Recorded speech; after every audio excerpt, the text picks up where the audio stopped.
Ever finish a conversation and immediately think, why did I say that? What did they mean by that? Studies show introverts spend 2 to 4 hours daily replaying conversations.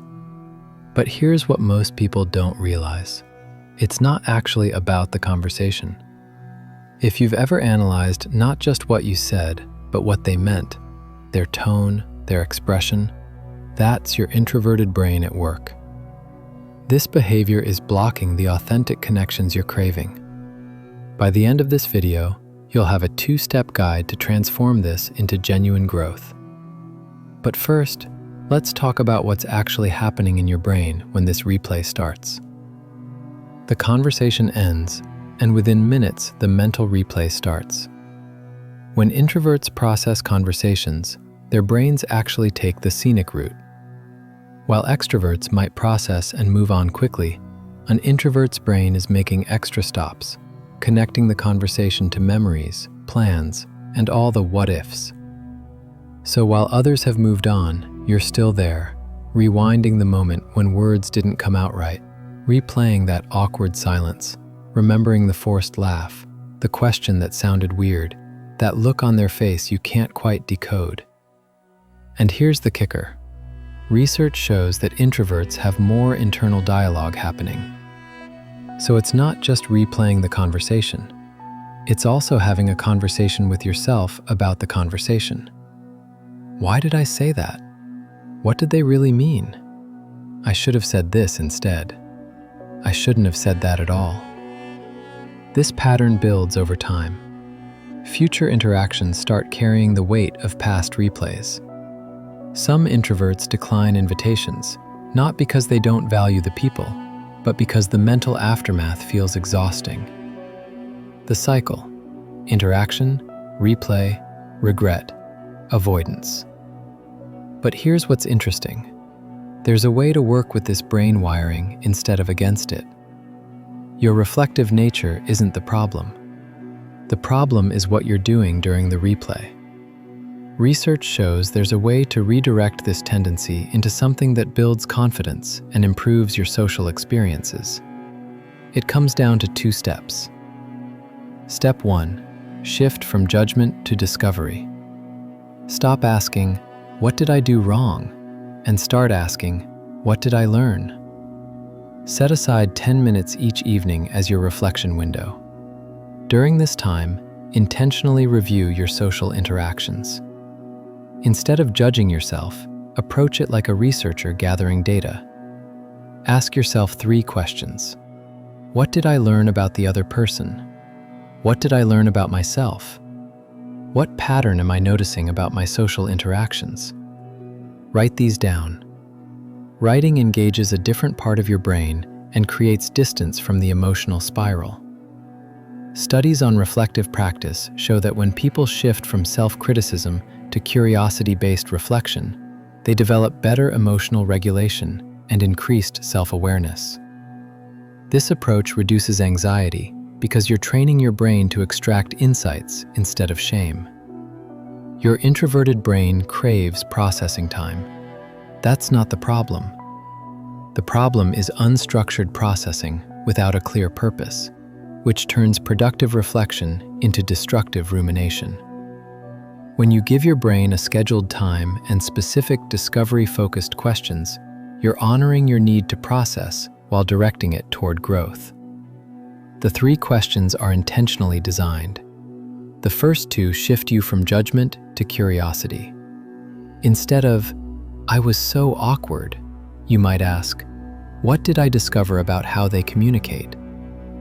This engages your natural analytical strengths without triggering shame.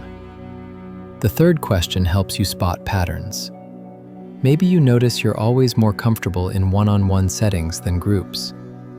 Maybe you realize you connect better when you ask questions rather than tell stories. These patterns become useful data, not evidence that something is wrong with you. By limiting this to 10 minutes, you're creating what psychologists call containment, clear boundaries that prevent anxious thoughts from taking over your entire day. Research shows this dramatically reduces the frequency of intrusive worries. Step 2. Practice forward, not backward. Stop trying to fix the past conversation and start preparing for the next one. After your 10-minute reflection, identify one thing you want to experiment with in your next social interaction. Not a huge change, just a small shift. Maybe it's asking one more follow-up question. Maybe it's sharing one small personal detail. Maybe it's making eye contact for 2 seconds longer. Write this down as an experiment, not a rule. You're not committing to being perfect. You're committing to trying something new. When thoughts about past conversations pop up outside your reflection window, redirect them. Acknowledge the thought. There's that replay again. Then shift. I've already processed this. My focus is on my next experiment. If the thought persists, use a physical reset. Take a breath, place your hand on your chest, and say, I'm practicing forward. Then do something tangible. Open a book, make tea, go for a walk. Research on growth mindset shows that when people view social interactions as experiments rather than tests, they experience less anxiety and more willingness to engage. This experimental approach builds confidence because you're focused on learning, not performing. By orienting yourself toward the future instead of dwelling on the past, you change what your brain looks for during the replay. Instead of searching for evidence that you failed, you're looking for insights you can apply. This transforms your reflective nature from a liability into an advantage. Over time, you start approaching conversations with curiosity instead of dread. You begin to see social interactions as opportunities to test ideas, rather than stages where you might fail. Each conversation becomes data for your next experiment, and confidence builds through small, sustainable wins. The physical reset works because introverts process internally, which means it's easy to get stuck in mental loops. The physical component brings you back into your body and breaks the cycle. You're training your nervous system that processing time is over and it's safe to move forward. Research shows that introverts are naturally driven by a desire for meaningful, authentic conversations, and these deeper connections are directly linked to well-being. When you replay conversations asking, "Did I show up authentically?" you're not just worried about being liked. You're striving for genuine connection. The issue is when that striving turns into self-punishment instead of self-improvement. Studies also show that when introverts feel disconnected or inauthentic, it affects their well-being more intensely than it affects extroverts. The connections you're seeking matter more to you. That's why the replay stings so much. These steps honor your need for deep processing while channeling it toward what you want: better social experiences and real confidence. You're not fighting your nature, you're directing it toward growth. Replay isn't a flaw.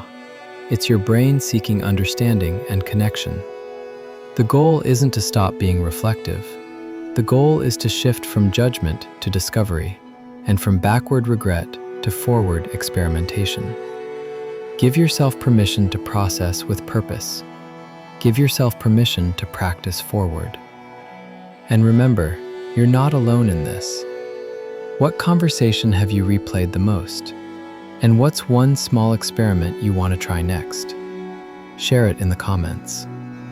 And if you want more practical tools to build confidence as an introvert, grab the free 3-day workbook linked in the description.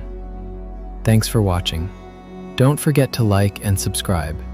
See you in the next video.